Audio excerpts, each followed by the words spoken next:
Hey friends, welcome to practice mock. I hope आप सभी बहुत अच्छे होंगे और अपनी प्रिपरेशन भी काफ़ी अच्छी तरह से कर रहे होंगे। तो चलिए स्टार्ट करते हैं आज का सेशन। आज एक काफ़ी इंटरेस्टिंग सा आर्टिकल है, उसको हम पढ़ेंगे, समझेंगे, उस पर बेस्ड क्वेश्चंस भी करेंगे। पर उससे पहले हम स्टार्ट करेंगे वोकैबुलरी से, देखेंगे आज के आर्टिकल में कौन कौन से वर्ड आए हैं और उनके सिनोनिम्स एंड एंटोनिम्स क्या है। तो चलिए स्टार्ट करते हैं आज का सेशन। वोकैब से स्टार्ट करेंगे। जो पहला हमारा वर्ड है वो है इंस्पायरिंग। ठीक है, वर्ब की आईएनजी फॉर्म है। अब inspiring as you all know कि मोटिवेशन से लिंक होता है। अगर हम इंस्पायर किसी को कहते हैं कि अगर कोई चीज़ है, कोई पर्सन इंस्पायरिंग है, तो हम उससे क्या समझते हैं कि वो पर्सन मोटिवेट करता है दूसरों को, परसुएड करता है दूसरों को, इनकरेज करता है कि वो भी पॉजिटिव एक्शन ले। बट यहाँ पे इंस्पायरिंग का वो मतलब नहीं है। यहाँ पे इंस्पायरिंग का मतलब है कि किसी को आइडिया देना किसी चीज़ का, स्पेशली आर्टिस्टिक वे में या इमेजिनेटिव वे में, कि वो उस आइडिया का यूज करके कुछ प्रोडक्ट बना सके, कुछ लेके आ सके। ठीक है, अब जैसे यहाँ पे देखो, अगर मैं कहूं कि द बुक, समझना यहाँ पे, ठीक है, inspired a number of films. ठीक है, the book inspired a number of films. तो यहाँ पे जो इंस्पायर्ड की मीनिंग वो ये वाली है। यहाँ पे इंस्पायर्ड की वो इनकरेजमेंट देने वाली, मोटिवेशन देने वाली नहीं है। यहाँ पे सेंटेंस ये नहीं कह रहा है कि बुक ने इनकरेजमेंट दिया फिल्म्स को या मोटिवेशन दिया। यहाँ से मतलब ये हो रहा है कि बुक में एक आइडिया था, उस आइडिया का यूज करके फिल्म्स बनाएगी। यानी कि बुक ने आइडिया दिया फिल्म बनाने के लिए। और फिल्म क्या होता है? आर्टिस्टिक चीज, आर्टिस्टिक ही होता है, आर्ट ही होता है। फिल्म आर्ट का फॉर्म है, इमेजिनेशन यूज होता है उसमें। तो इंस्पायरिंग का मतलब वही होता है कि किसी को आइडिया देना जिससे कोई रेंज ऑफ या नंबर ऑफ थिंग्स बना सके, स्पेशली आर्टिस्टिक या इमेजिनेटिव काइंड ऑफ। सिनोनिम्स क्या होंगे इसके? प्रॉम्प्टिंग होगा, स्पॉनिंग होगा। देखो, प्रॉम्प्टिंग का ही मतलब होता है कि कोई चीज बन गई किसी के रिजल्ट से, कॉज हुआ या प्रोड्यूस हुआ। स्पॉनिंग का मतलब भी वही होता है कि कोई चीज का जो रिएक्शन था, उसका रिएक्शन ऐसा था कि उससे और चीजें बनने लगी, और चीजें प्रोड्यूस होने लगी। तो प्रॉम्प्टिंग और स्पॉनिंग सिमिलर मीनिंग कन्वे करते हैं, इसीलिए सिनोनिम्स है। एंटोनिम्स आपके होंगे डेटरिंग और हॉल्टिंग। डेटरिंग होता है रोक देना, किसी चीज को आगे बढ़ने नहीं देना। हॉल्टिंग भी होता है रोक देना। अब यहाँ पे एंटोनिम कैसे है? देखो, प्रॉम्प्टिंग, स्पॉनिंग, इंस्पायरिंग में चीजें बनाई जा रही है तो डेवलपमेंट हो रहा है, प्रोग्रेस हो रहा है। बट डेटरिंग एंड हॉल्टिंग में क्या हो रहा है? डेवलपमेंट रुक रहा है या डेवलपमेंट को बंद ही कर दिया गया ऑल टुगेदर। इसीलिए सिनोनिम्स प्रॉम्प्टिंग एंड स्पॉनिंग है, और एंटोनिम्स आपके क्या है? डेटरिंग और हॉल्टिंग। Second is virality. ठीक है, नाउन है। अब वायरलिटी क्या होता है? यहाँ पे तो लिखा है the condition of fact of being rapidly spread और popularized by means of people communicating with each other, specially through the internet. अब यहाँ पे एक बहुत लंबा चौड़ा सा मीनिंग है। अगर मैं सिंपल वर्ड्स में समझाऊं तो वायरलिटी क्या होती है? जब कोई चीज़ बहुत ज़्यादा शेयर की जाती है, स्पेशली सोशल मीडिया पे, इंटरनेट पे। क्यों? क्योंकि वो पॉपुलर हो रही है, या उसको शेयर कर करके पॉपुलर कर दिया जाता है, तो उसको ही हम वायरलिटी कहते हैं। अगर हम कह रहे हैं कि किसी चीज़ की वायरलिटी कैसी है, मतलब कि उसको कितना शेयर किया गया है, कितना पॉपुलर है वो सोशल मीडिया पे, इंटरनेट पे।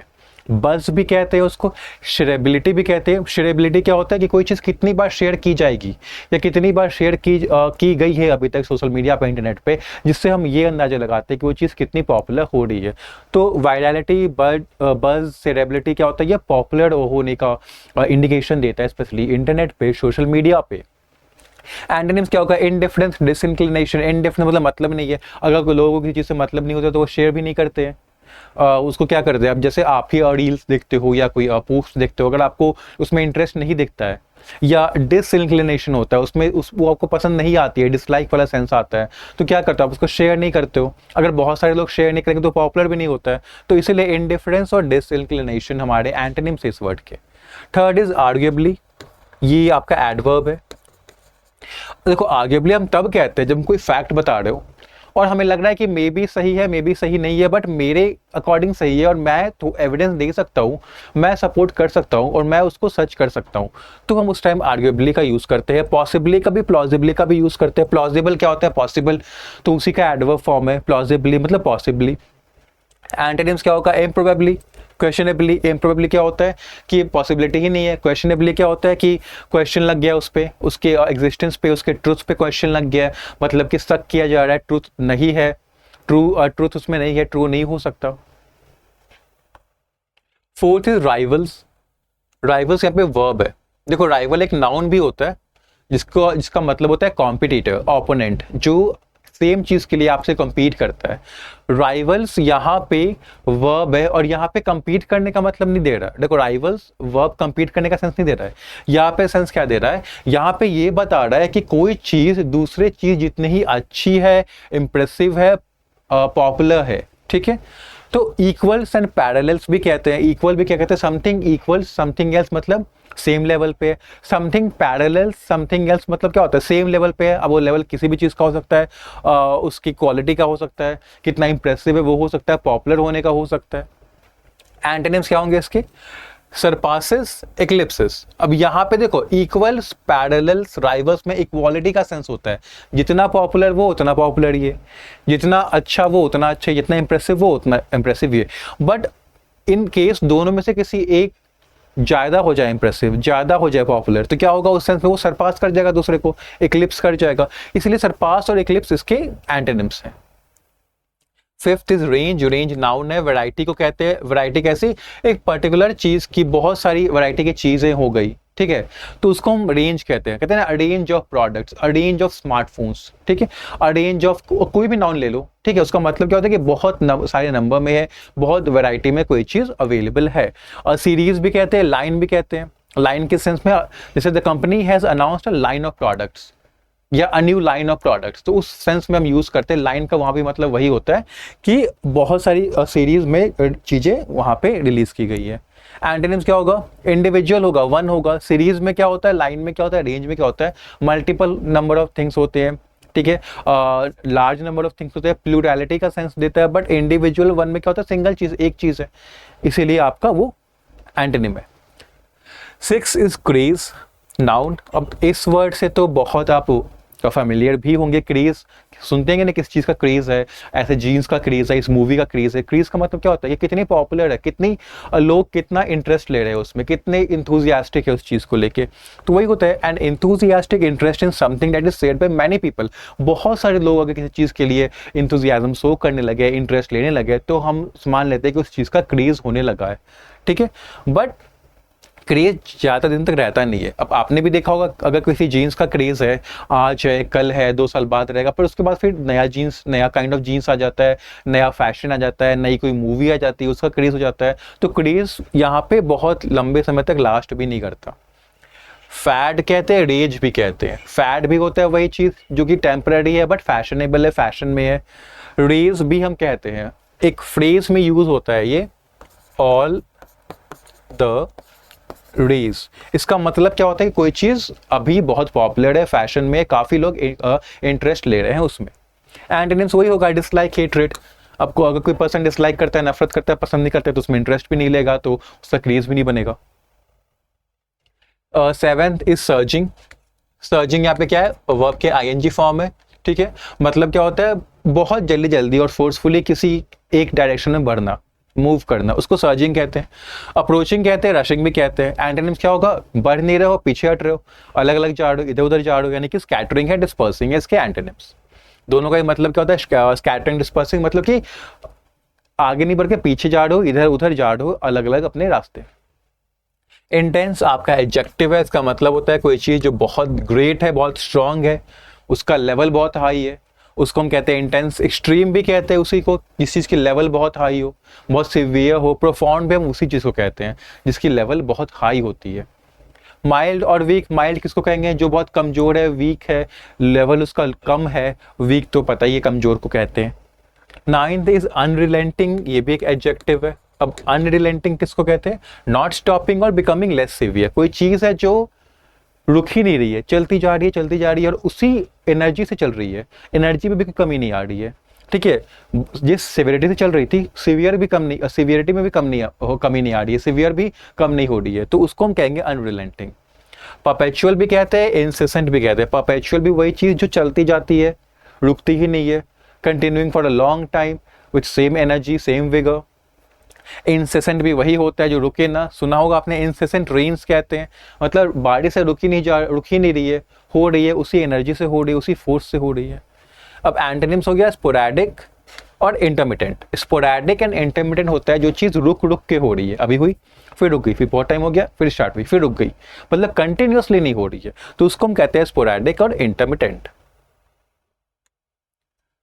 10 इज फ्लीटिंग, काफी इंपॉर्टेंट वर्ड है, एडजेक्टिव है, ठीक है। अब इसको आईएनजी फॉर्म वाला वर्ब मत समझ लेना, जरन मत समझ लेना, फ्लीटिंग एडजेक्टिव है, जिसका मतलब होता है कोई ऐसी चीज जो बहुत कम समय के लिए रुकती है, ठीक है, जिसको टेम्परेरी भी हम कहते हैं। एफिमेरल कह सकते हैं, ट्रांजिएंट कह सकते हैं, एफिमेरल कहो, ट्रांजिएंट कहो, टेम्परेरी कहो, इवेनेसेंट कहो, फ्लीटिंग कहो, सबका मतलब वही होता है कोई चीज जो बहुत कम समय के लिए रुके। एंटोनिम्स इंड्यूरिंग, इंटरनल, इंड्यूरिंग भी वही चीज होती है जो बहुत लंबे समय तक चलती है। इटर्नल तो as you all know, eternal मतलब चलती जा रही है फॉर इटर्निटी, लंबे समय तक चलती जाएगी। 11 इज ऑब्सक्योरिटी, ये नाउन है। अब ऑब्सक्योरिटी क्या होता है? फॉरगेटफुलनेस, मतलब कोई चीज को आप लोग याद नहीं करते, लोग उसके बारे में भूल चुके हैं, तो हम कहते हैं वो चीज ऑब्सक्योरिटी में चली गई है, क्योंकि लोग उसके बारे में नहीं जानते या लोग उसको भूल चुके हैं। एनोनिमिटी भी होता है, एनोनिमिटी में क्या होता है? लोग नहीं जानते हैं। ऑब्लिवियन क्या होता है? लोग भूल चुके होते हैं। एंटोनिम्स फेम, प्रोमिनेंस, फेम, किसी को फेम मिलता है तो क्या होता है? सब कोई उसके बारे में जानने लगता है, वो पॉपुलर हो जाता है, ठीक है, जो कि उल्टा है इसका ऑब्सक्योरिटी का, जहाँ पे लोगों को कोई जानता ही नहीं है। प्रोमिनेंस भी वही होता है, फेमस हो जाना, इंपॉर्टेंट बन जाना, पॉपुलर हो जाना। एक फ्रेजल वर्ब है कैपिटलाइज ऑन, ठीक है, इस फ्रेजल वर्ब का मतलब क्या है? कैपिटलाइज ऑन मतलब होता है कि चीज को यूज करके एडवांटेज लेना, किसी सिचुएशन को यूज करना अपने एडवांटेज के लिए, किसी मोस्टली तो सिचुएशन के लिए ही यूज होता है कि किसी सिचुएशन से आप एडवांटेज ले रहे हो। तो ये थे वोकैबुलरी के वर्ड्स आज के। सिनोनिम्स भी देख लिए हमने, एंटोनिम्स भी देख लिए। अब आते हैं आर्टिकल पे, काफी अच्छा आर्टिकल है। टाइटल क्या है? मूडिंग द सेलिब्रिटी हिप्पो, ठीक है, एक सेलिब्रिटी हिप्पो है, मतलब हिप्पोपोटामस है जिसको सेलिब्रिटी का स्टेटस मिल गया, सेलिब्रिटी बन गया है, उसका नाम क्या है? मू डेंग, ठीक है। ये टाइटल है, ये डिस्क्रिप्शन है छोटा सा, पहले इसको खुद से पढ़ लो, यहाँ पे पॉज करके वीडियो। ये रहा पहला पैराग्राफ, ये रहा दूसरा, यहाँ पे आपको खुद से पढ़ना है, ठीक है, फिर बाद में तो हम डिस्कस करेंगे साथ में, बट अभी आप यहाँ पे खुद से पढ़ो एक बार। ये रहा तीसरा, ये रहा पहला सॉरी, ये पहला क्वेश्चन नहीं है, ये टोन है, ठीक है। तो अब मैंने टोन भी काइंड ऑफ लिख दिया है जिससे आपको बेटर समझ में आए कि पैसेज का टोन कैसे निकला और टोन है क्या। ये रहा आपका पहला क्वेश्चन। अब इस क्वेश्चन को पहले खुद से करना, ठीक है, खुद से करने की कोशिश करना, जैसे जितने पैराग्राफ आपने पढ़ा, आर्टिकल पढ़ा, तो जो आपने समझा उसके बेसिस पे इसको क्वेश्चन को करना। ये रहा सेकंड, ये रहा थर्ड, ठीक है, और ये रहा लास्ट क्वेश्चन। तो चलो आते हैं, देखते हैं क्या है आज के आपके आर्टिकल में। मू डेंग द सेलिब्रिटी हिप्पो, मू डेंग एक हिप्पोपोटामस का नेम है जिसको सेलिब्रिटी का स्टेटस मिल गया, सेलिब्रिटी बन गया वो। As the baby pygmy hippo's viral fame shows, the rules of celebrity are the same for humans and animals. जैसे कि जो बेबी पिग्मी हिप्पो है, ठीक है, पिग्मी हिप्पो हिप्पोपोटामस की ही एक काइंड ऑफ स्पीसीज होती है, तो उसी का एक बच्चा पिग्मी हिप्पो है जिसको वायरल फेम मिल गया है, बहुत ज़्यादा उसको पॉपुलर हो गया है। तो जैसे वो पॉपुलर हो रहा है, देखने को क्या मिल रहा है कि जो रूल्स होते हैं फेम यानी फेमस होने के, ठीक है, जो जिस रूल्स जो लगते हैं सेलिब्रिटी के फेमस होने पे या पॉपुलर होने पे, वो सेम होते हैं, अब वो या ह्यूमन हो, कोई पर्सन हो, या फिर एनिमल हो। चलो देखते हैं क्या क्या है। For weeks now a baby pygmy hippo in Khao Kheow open zoo in Chonburi Thailand has been the darling of the internet. बहुत हफ्ते से एक बेबी पिग्मी हिप्पो है, कहाँ पे है वो? खाओ खाओ ओपन जू में है, जो जू चौनबुरी थाईलैंड जगह पे है। तो ये जो बेबी पिग्मी हिप्पो हुआ, ये डार्लिंग बन गया है इंटरनेट का। डार्लिंग मतलब कोई ऐसा देखो, डार्लिंग किसको कहते हैं? ऐसे पर्सन को जो बहुत ही लवेबल होता है, जिसको बहुत लोग पसंद कर रहे होते हैं, बहुत पॉपुलर हो जाता है। तो यहाँ पे ये बेबी पिग्मी हिप्पो को भी सब पसंद कर रहे हैं इंटरनेट पे, जो भी लोग इंटरनेट पे इसके फोटोज वीडियोस वगैरह देख रहे हैं, रील्स वगैरह देख रहे हैं, तो काफ़ी पसंद किया जा रहा है इस हिप्पो को, और ये डार्लिंग बन गया है। Inspiring a deluge of fan art and memes, photos and videos of Moo Deng have achieved a virality that arguably rivals those of pop singers and film stars. अब inspiring a deluge of fan art and memes, जो ये pygmy hippo है, इसको use करके काफी सारे fan art बनाए गए हैं, बहुत सारे मीम्स भी बनाए गए हैं इस पे, बेबी पिग्मी हिप्पो पे। ठीक है, डेल्यूज का मतलब क्या होता है? इसका मतलब होता है a large number of something.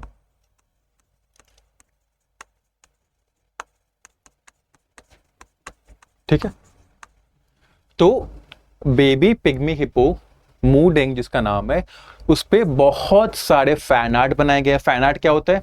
Pictures होते हैं, फोटोज होते हैं, स्केच होते हैं। ठीक है, जिसको बनाया जाता है, या तो आप पेपर पेंसिल का यूज करके बना सकते हो, या फिर आप कंप्यूटर में सॉफ्टवेयर का यूज करके बना सकते हो। तो वो उस तरह का आर्ट बनाया गया है पिग्मी हिप्पो पे। मीम्स बनाए गए हैं, मीम्स तो पता होगा क्या होता है आपको। ठीक है, तो फोटोज बनाए गए हैं, वीडियोज बनाए गए हैं, और वो इतने वायरल हो गए, उनको ऐसी वायरलिटी मिल गई है, मतलब इतने ज्यादा वो शेयर हो रहे हैं, इतने ज्यादा पॉपुलर हो रहे हैं कि जो वायरलिटी है वो हम ऐसा कह सकते हैं कि बराबर हो गई है किसी पॉप सिंगर या फिल्म एक्टर के। कोई पॉप सिंगर होता है, कैसे होता है, उस पर कोई मीम बनता है, उस पर अगर कोई पोस्ट होता है, वीडियो होता है, तो वो भी कैसे मतलब बहुत ज़्यादा लोग शेयर करते हैं। या फिल्म स्टार की पोस्ट को कितने लोग शेयर करते हैं, कितना पॉपुलर होता है, लाइक्स सब देखते होंगे फिल्म स्टार के प्रोफाइल्स पे, थाउजेंड्स ऑफ लाइक्स होते हैं, थाउजेंड्स ऑफ शेयर्स होते हैं। पॉप सिंगर्स के भी प्रोफाइल्स पे thousand of likes and shares होते हैं, थाउजेंड ऑफ फॉलोअर्स होते हैं। तो उतनी ही पॉपुलैरिटी इसको भी मिल गई है, बेबी पिग्मी हिप्पो जिसका नाम है मूडेंग। The rules of the fame game, it would appear, apply equally to all celebrities, whether or not they are of human variety. अब यहाँ पे ऑथर क्या कह रहे हैं कि चलो पॉपुलर तो हो गया है, ठीक है, सिमिलर लेवल पे पॉपुलर हो गया है, जैसा कोई पॉप सिंगर होता है, फिल्म एक्टर होता है, ये क्या होता है? ये पीपल होते हैं, पर्सन होते हैं। और यहाँ पे ये एनिमल हुआ है पॉपुलर। तो उस पर ये कह रहे हैं यहाँ पे ऑथर कि जो रूल है फेम गेम का, मतलब जो पूरा ये जो साइकिल चलता है पॉपुलैरिटी का, एक तरह से कह सको, तो ये सेम ही रहेगा। वो चाहे ह्यूमन हो या ह्यूमन ना हो, कोई एनिमल हो, सेम ही रहेंगे, कॉन्सेप्ट्स फेम के सेम रहते हैं। Take for example the fact that people are not drawing makeup inspiration from Moo Deng. ठीक है, अब क्या, अब एग्जाम्पल दे रहे कैसे सेम होता है। यहाँ पे तो ऑथर ने कह दिया कि जो रूल्स होते हैं फेम गेम के वो सेम होते हैं, एनिमल हो ह्यूमन हो सबके लिए सेम होगा। जो फेमस हो गया सेम तरह से उसको ट्रीट किया जाएगा, सेम ट्रीटमेंट मिलेगा उसको, सेम रिएक्शन होंगे। उसी का एग्जाम्पल यहाँ पे दे रहे हैं कि कैसे लोग अब मूडेंग से मेकअप इंस्पिरेशन ले रहे हैं। ठीक है, from beauty influencers to a global cosmetic chain, there is a range of advice on how to use blush to achieve the exact peachy pink tint of the baby hippo's chubby cheeks. अब यहाँ पे कैसे ले रहे हैं makeup inspiration, कैसे ले रहे हैं मूडेंग से? तो ब्यूटी इन्फ्लुएंसर्स, आपको पता होगा ऐसे पॉपुलर लोग होते हैं सोशल मीडिया पे जो ब्यूटी टिप्स देते हैं, लाइक मेकअप कैसे करना है, अच्छा कैसे दिखना है, हेयर कैसे स्टाइल करना है, तो वो ब्यूटी इन्फ्लुएंसर है। और ग्लोबल कॉस्मेटिक्स चेन, ऐसे कॉस्मेटिक्स कंपनीज जो इंटरनेशनल कॉस्मेटिक कंपनीज है, ठीक है, वो क्या, वो रेंज ऑफ एडवाइस प्रोवाइड कर रही है। ये ब्यूटी इन्फ्लुएंसर हो गए या कॉस्मेटिक्स चेन हो गए, इंटरनेशनल कॉस्मेटिक्स चेन हो गए, ये क्या कर रहे हैं, एडवाइस दे रहे हैं लोगों को इंटरनेट पे, किसका, कि कैसे ब्लश का यूज करके, जैसे बेबी हिप्पो के चब्बी चिक्स है पिंक कलर के, वैसा ही अपने चिक्स को पिंक कैसे करना है। यानी कि इस बेबी हिप्पो जो है मूडेंग, इससे इंस्पायर होके कैसे आप अपने चिक्स को भी पिंक कर सकते हो, वो मेकअप एडवाइस ये ब्यूटी इन्फ्लुएंसर और ग्लोबल कॉस्मेटिक्स चेन दे रहे हैं। हर home The zoo has of course planned a range of merchandise to capitalize on her fame. अब जो उसका घर है, जू है, क्योंकि जू में ही रहता है ये बेबी हिप्पो, तो जू जो उसका घर है उसने भी क्या क्या प्लान कर दिया है, रेंज ऑफ मर्चेंडाइज, ठीक है, to capitalise on her fame, मतलब कि उस पे ही बेस्ड काफी सारे प्रोडक्ट्स जू ने बना दिए हैं, क्योंकि जू भी क्या करना चाहता है, एडवांटेज लेना चाहता है इस बेबी हिप्पो के फेम का। बेबी हिप्पो पॉपुलर हो रहा है तो उस पे जू ने बहुत सारे प्रोडक्ट्स बना दिए बेबी हिप्पो पे, और वो उनका ये है लाइक ऑब्जेक्टिव है कि इन प्रोडक्ट्स को सेल करके जो लोग लाइक करते हैं मूडेंग को, वो लेंगे और प्रॉफिट मिलेगा जू को। But Hamag has already appeared on fan created products all over the globe, leading the zoo to trademark her name and image. But जब तक ये प्लान करता जू प्रोडक्ट्स बनाने का, तब तक लोगों ने इंटरनेट पे ऑलरेडी प्रोडक्ट्स अपने प्रोडक्ट्स बना दिए थे हिप्पो पे बेस्ड, ठीक है। जैसे एक फैन है, उसने मग बना दिया था, बेबी हिप्पो पे का फोटो लगा के, ये जो बेबी हिप्पो है मूडेंग, उसका फोटो लगा के मग बना दिया होगा। तो फिर वही जू ने देखा कि आप लोग तो अपने अपने से प्रोडक्ट बना रहे हैं, तो उसने क्या किया, ट्रेडमार्क कर दिया मूडेंग का नेम और इमेज। अब जब ट्रेडमार्क कर देते हो तो ट्रेडमार्क में क्या होता है कि आप ये बताते हो कि ये कोई भी चीज़ है, जैसे इन केस मूडेंग है, ये क्या है, ये हमारा है, तो कोई और इसका नेम या इसका फोटो यूज नहीं कर सकता अपने लिए। तो ये एक्शन जू ने लिया। क्यों लिया होगा? अब देखो, जू को ही कैपिटलाइज करना है, जू को ही मूडेंग पे पेस्ट प्रोडक्ट्स बना के सेल करके प्रॉफिट करना है। अब अगर दूसरे लोग भी करने लगेंगे तो जू के प्रॉफिट्स कम हो जाएंगे, तो इसीलिए जू ने ट्रेडमार्क कर दिया कि नहीं, ट्रेडमार्क करने पर क्या होता है कि जिसका वो होता है वही सिर्फ यूज करता है। तो मूडेंग तो जू का ही है, तो वही सिर्फ यूज करेगा, बाकी लोग यूज नहीं कर पाएंगे, बाकी लोग प्रोडक्ट्स नहीं बना पाएंगे। ठीक है, अब और क्या है देखते हैं। तो The craze for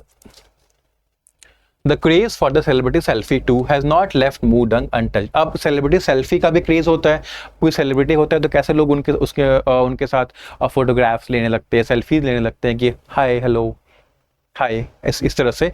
तो मूडंग भी इससे अनटच्ड नहीं है, मतलब मूडंग पे का भी इम्पैक्ट पड़ा सेल्फी क्रेज का, जहाँ पे लोग मूडंग के साथ सेल्फी ले रहे हैं। अब इससे क्या हुआ, The surging crowds around her enclosure have led to her meet and greet window being cut to a mere 5 minutes। ठीक है, अब क्या हुआ कि पहले क्या होता था कि अब जैसे आप जू में जाते हो तो एक हिप्पो को आप जितने टाइम तक चाहो उतने टाइम तक देख सकते हो, बट यहाँ पे इतने लोग आने लगे सेल्फी लेने के लिए कि उसको दिखाने का जो टाइम है जू ने 5 मिनट ही कर दिया, कि कोई 5 मिनट तक ही देख पाएगा, उससे ज़्यादा नहीं देख पाएगा, क्योंकि इतने लोग ही आ रहे हैं सेल्फी लेने के लिए। But if fame can be intense and unrelenting, it is also almost universally fleeting।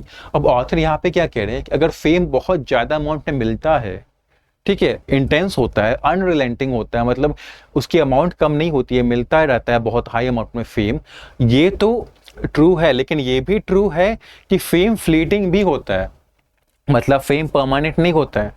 बहुत ज़्यादा फेम अभी मिल रहा है, पर नहीं, जरूरी नहीं है कि फ्यूचर में भी आपको फेम मिले, क्योंकि फेम ज़्यादा हो सकता है, ह्यूज हो सकता है, ग्रेट हो सकता है, बट टेम्परेरी भी होता है। वो यहाँ पे ऑथर कह रहे हैं, by the next season there will be a new flavour and a scrutiny of adoring fans online and offline will shift to another adorable animal. अब क्या कह रहे हैं कि अब बाय द नेक्स्ट सीजन मतलब कि अब कुछ टाइम बाद क्या होगा कि कोई नया फ्लेवर आ जाएगा। नया फ्लेवर का मतलब क्या है, कोई नया चीज़ जो फैशनेबल है वो आ जाएगी, कोई नई चीज़ पॉपुलर हो जाएगी, और जो स्क्रूटनी यानी ऑब्जर्वेशन है फैंस का, जो अभी मूडेंग पे है, ऑनलाइन फैंस का, ऑफलाइन फैंस का, वो शिफ्ट हो जाएगा किसी और एनिमल पे। क्योंकि ऑथर ने तो यही कहा है ना कि फेम अभी मिल रहा है मूडेंग को, काफ़ी ज़्यादा मिल रहा है, इंटेंस है, अनरिलेंटिंग है। इंटेंस मतलब वेरी ग्रेट, अनरिलेंटिंग मतलब अभी लग रहा है कि ख़त्म नहीं होगा, लेकिन ट्रुथ ये भी है कि यूनिवर्सली, मतलब कि हर जगह ऐसा ही होता है। ऐसा नहीं कि किसी एक सेलिब्रिटी के साथ ही हो, हर के साथ होता है, यूनिवर्सली है कि फेम फ्लीटिंग होता है, कभी ना कभी जगह ख़त्म हो जाता है। और उसी को और आगे बता रहे कि नेक्स्ट सीजन में क्या होगा, आपने कुछ टाइम बाद क्या होगा कि कोई नया फ्लेवर आ जाएगा, कोई नई चीज़ पॉपुलर हो जाएगी, ठीक है, और लोगों का अटेंशन उस पर चला जाएगा, कोई और अडोरेबल प्यारा सा एनिमल होगा, वो पॉपुलर हो जाएगा, लोग मूडेंग को छोड़ के अब उसकी तरफ चले जाएंगे, वहाँ पे अपना अटेंशन देंगे, उसके प्रोडक्ट्स बनेंगे, उसके मीम्स, उसके फोटोज, उसके फैनल बनेंगे। तो यही बता रहे हैं। Already, there is a new kid on the block in the shape of a baby king penguin named Pesto in Melbourne Zoo, who, with his hefty 22 kg frame and fluffy down, is on his way to viral social media fame। अब बता रहे कि already एक नया animal है जो popular होने लग गया है। A new kid on the block मतलब कोई नया पर्सन है, कोई नया एनिमल है जो पॉपुलर हो रहा है। कौन है वो? एक बेबी किंग पेंगुइन है पेस्टो नेम का, मेलबोर्न जू में, ठीक है, जो कि काफ़ी फ्लफी है, काफ़ी प्यारा है, ठीक है, और वो भी अब रास्ते पे निकल पड़ा है सोशल मीडिया फेम के, मतलब उसको भी सोशल मीडिया पे फेम मिलना स्टार्ट हो गया है। For Moo Deng a future of chewing grass in obscurity could be a blessing. अब यहाँ पे क्या कह रहे हैं कि मूडेंग के लिए, क्योंकि फेम तो मूडेंग के लिए टेम्पररी रहेगा, जैसे ये पेस्टो आ जाएगा सीन में तो क्या होगा, पूरा अटेंशन पेस्टो को मिलेगा, तो धीरे धीरे करके मूडंग पे लोग ध्यान देना कम कर देंगे और एक टाइम ऐसा आएगा जब मूडंग ऑब्सक्योरिटी में चला जाएगा, लोग उसके बारे में भूल चुके रहेंगे और वो चुपचाप घास चबा रहा होगा अपने जू में। और इसको कहने की एक ब्लेसिंग होगा, मतलब ये बहुत अच्छी चीज होगी मूडंग के लिए कि उसको जो ये फेम मिल रहा है ये खत्म हो जाए और वो शांति से अपना जीवन बिता सके। क्योंकि देखो एनिमल्स क्या होते हैं, उनको क्या क्या वो फेम चाहते हैं, नहीं चाहते, वो बस शांति से रहना चाहते हैं। यहाँ पे क्या हो रहा है, इतना फेम मिल गया कि लोग मतलब लगे पड़े उसके साथ फोटो खिंचवाने पे, उसको देखने के लिए, तो थोड़ा सा तो परेशान हो ही गया होगा। ऊपर से बेबी हिप्पो है बेचारा और परेशान हो गया होगा, सोच रहा होगा कभी ये सब तमाशा सर्कस खत्म होगा। तो वही ऑथर कह रहे कि एक एनिमल के लिए अच्छा यही होगा कि उसका ये फेम जो है ये खत्म हो जाए और वो अब आराम से, कोई नहीं देख रहा है उसको, कोई ध्यान नहीं दे रहा है, कोई फेम नहीं, आराम से वो शांति से अपना जीवन बिता रहा है घास चबा के। ठीक है, तो यहां से क्या कहना चाह रहे ऑथर कि फेम चाहे जितना भी अच्छा लगे, लेकिन जो शांति से लाइफ जीने में जो खुशी है वो ज्यादा बेटर होती है। यहां पे वो कहना चाह रहे हैं थ्रू दिस सेंटेंस। ठीक है, तो ये था आर्टिकल आज का। टोन क्या है, प्लेफुल एंड थॉटफुल है। प्लेफुल क्यों, क्योंकि ऑथर बहुत ही फन वे में बात कर रहे हैं। ठीक है, बहुत सीरियस होकर उन्होंने आर्टिकल नहीं लिखा है, बहुत ही फनी वे में लिखा है, कैसे फेम मिल गया है बेबी पिग्मी हिप्पो को, कैसे उस पर प्रोडक्ट्स बन रहे हैं, जू ने ट्रेडमार्क कर दिया है, पर वो थोड़ी सी थॉटफुल बातें भी कर रहे हैं। कैसे कि जो ये होता है फेम, वो अनरिलेंटिंग तो होता है, इंटेंस तो होता है, बट फ्लीटिंग होता है, टेम्पररी होता है। और फिर वो ये भी कह रहे हैं कि टेम्पररी होना भी एक तरह से अच्छी बात है, क्योंकि लाइफ शांति से जीना ज़्यादा बेटर है। तो यही है कि the author uses humour to show how strange it is that even animals like Moo Deng can become internet star just like human celebrities. मतलब कि ह्यूमन का यूज करके उन्होंने बताया कि कितनी स्ट्रेंज बात है, कितनी विचित्र बात है, सरप्राइजिंग है कि एक एनिमल भी ह्यूमन सेलिब्रिटी बन गया है, इंटरनेट स्टार बन गया है उनकी तरह। एट द सेम टाइम उसी, अब उतना तो बताया ही उन्होंने, लेकिन और क्या बताया है कि जो author reflects on how quickly people lose interest and move on to the next big thing. उन्होंने ये भी बताया कि कैसे फेम टेम्पररी होता है और कितना जल्दी लोग किसी एक चीज को भूल के दूसरी चीज पे बढ़ जाते हैं, मूव ऑन कर जाते हैं।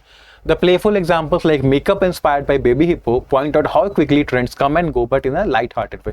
अब यही जो एग्जाम्पल दिया कैसे मेकअप इंस्पायर्ड हुआ है, लोग मेकअप एडवाइस दे रहे हैं बेबी हिप्पो के चीक्स जैसा पिंक चीक्स अपने कर लो आप मेकअप करके, तो ये भी एक लाइट हार्टेड फन वे में उन्होंने ये मैसेज डिलीवर किया है। तो टोन क्या है, प्लेफुल है, थॉटफुल है। अब आते हैं क्वेश्चंस पे। पहला क्वेश्चन क्या है, what is the primary message conveyed by the author in the passage. Primary message क्या है ऑथर का, जो ऑथर क्या मैसेज अपना वो कन्वे करना चाह रहे हैं अपने पैसेज में। Viral fame can help raise awareness of conservation efforts. Viral fame से अगर कोई एनिमल पॉपुलर हो जाता है तो उससे लोग अवेयर हो जाते हैं, कंजर्वेशन एफर्ट्स मतलब उस एनिमल को कंजर्व करने के लिए, प्रोटेक्ट करने के लिए काम होने लगता है। ऐसा कुछ कहा है, नहीं कहा है उन्होंने, ये तो डिस्कस ही नहीं हुआ है ना। कंजर्वेशन एफर्ट्स क्या होते हैं, जो एनिमल को हम प्रोटेक्ट करने के लिए, स्पेशली उन एनिमल्स को जो इंडेंजर्ड है, जिनका पॉपुलेशन कम है, जिनका हैबिटेट अभी अनप्रोटेक्टेड है, उनको प्रोटेक्ट करने के लिए जो एफर्ट्स हम लेते हैं उनको भी तो कहते हैं कंजर्वेशन एफर्ट्स। अब उसकी तो बात ही नहीं हुई है ना।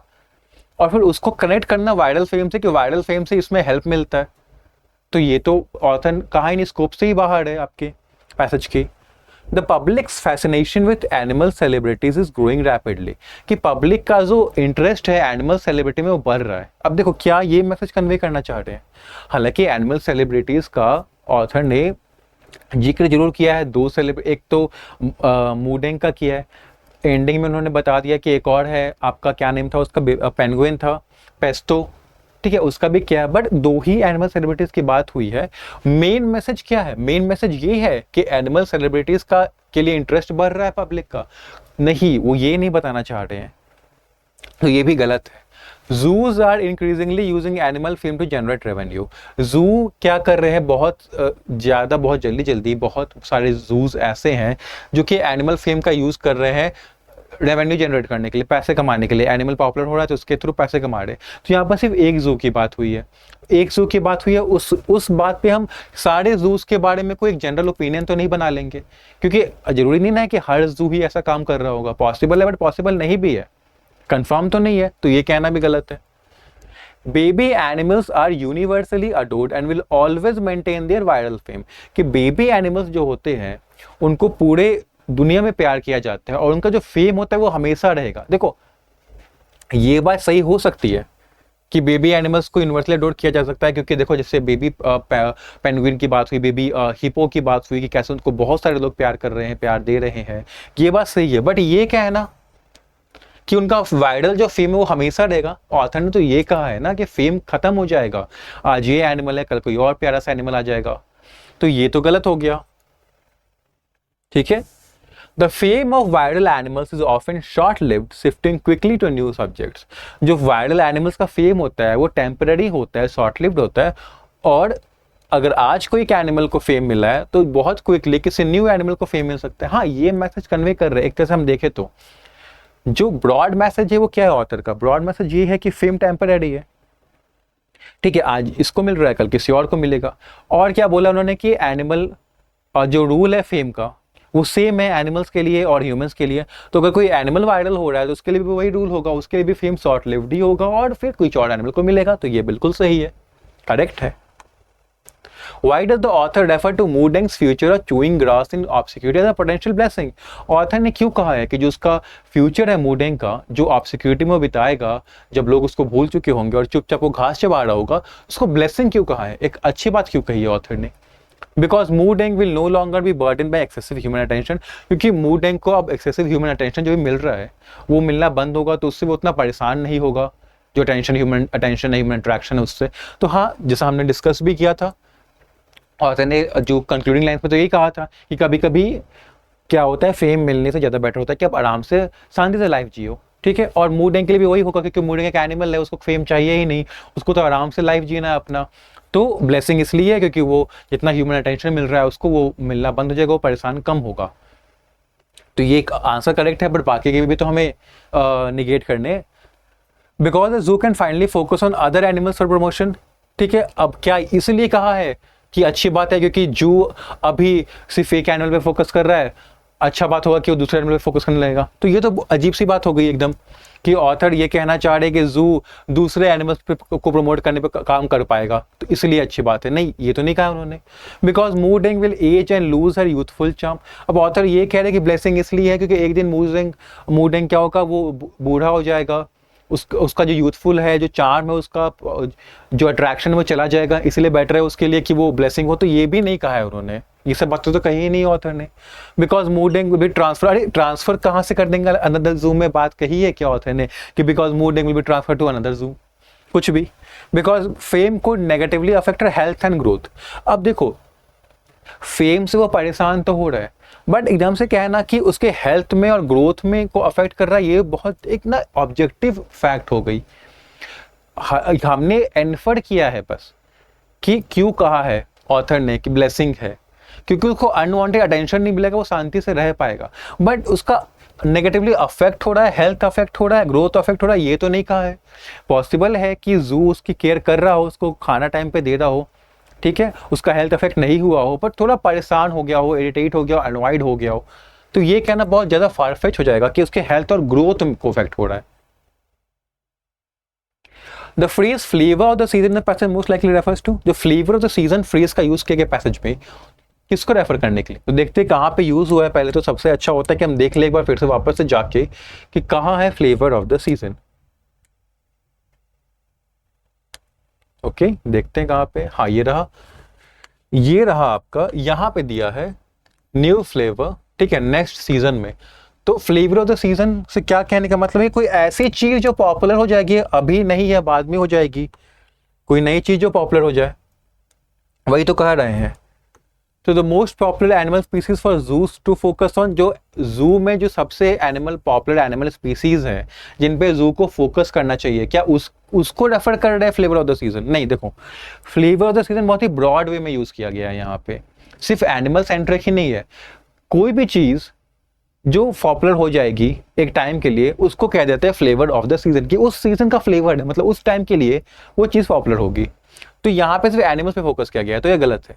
The constantly changing trends in online content, ठीक है, जो ट्रेंड्स चेंज हो रहे होते हैं। ट्रेंड्स क्या होता है? ट्रेंड किसको कहते हैं? कोई चीज ट्रेंडिंग मतलब पॉपुलर है। ट्रेंड क्या है? कोई चीज जो पॉपुलर है, और जो चीज जो पॉपुलर होती है वो चेंजिंग भी होती है, चेंज हो रही होती है। आज ये पॉपुलर, कल कोई और पॉपुलर, परसों कुछ और चीज पॉपुलर। ऑनलाइन कंटेंट में। तो हाँ, ये हम कह सकते हैं कि फ्लेवर ऑफ द सीजन वही है। आज बेबी हिप्पो को मिल रहा है फेम, कल किसी और एनिमल को मिलेगा, कल किसी पर्सन को मिल सकता है, किसी चीज़ को मिल सकता है फेम, ठीक है। तो चेंज होता रहता है ऑनलाइन फेम, तो ये कह सकते हैं। फेवरेट डिश की तो बात ही नहीं की गई है। तो favourite dish at the juice cafe during the current season, इस सीजन में जू के कैफे में जो सबसे फेवरेट डिश है उसको ऑथर बता रहे फ्लेवर ऑफ द सीजन। वाह। मोस्ट पॉपुलर जू मर्चेंडाइज को भी नहीं बता रहे कि कौन सा जू का प्रोडक्ट है जो सबसे पॉपुलर हो रहा है, क्योंकि मर्चेंडाइज को तो डिस्कस नहीं किया ना ऑथर ने उतना, बस इतना कहा कि मर्चेंडाइज लाया गया है। अब जू ने क्या क्या प्रोडक्ट्स लॉन्च किया है, उन प्रोडक्ट में सबसे पॉपुलर प्रोडक्ट क्या है उसको तो नहीं बोल रहा है। Diet changes for viral animals as their fame grows, मतलब जैसे जैसे एनिमल पॉपुलर हो जाता है उसको उसका डाइट चेंज कर दिया जाता है, तो ये भी नहीं कह रहे वो। तो आंसर क्या है? ये बी। अब एक क्वेश्चन आपके लिए है, ये क्वेश्चन इजी है। अब अगर आपने पैसेज पढ़ा है तो आप आराम से इसको आंसर कर पाओगे। यहाँ पे पॉज करके आंसर कर देना और कमेंट कर देना आंसर, जो भी आंसर आपको लग रहा है करेक्ट है। अगर आपको नहीं एक बार आ रहा है समझ में तो आप फिर से पैसेज पढ़ो। पैसेज छोटा है, काफ़ी इंसाइटफुल है, काफ़ी ईजी लैंग्वेज में यूज़ किया गया है। आप पढ़ पाओगे और मुझे पता है आप कर पाओगे। एक बार फिर से पढ़ना और फिर आप ये क्वेश्चन कर पाओगे, ठीक है। तो ये क्वेश्चन का आंसर मुझे दे देना कमेंट सेक्शन में।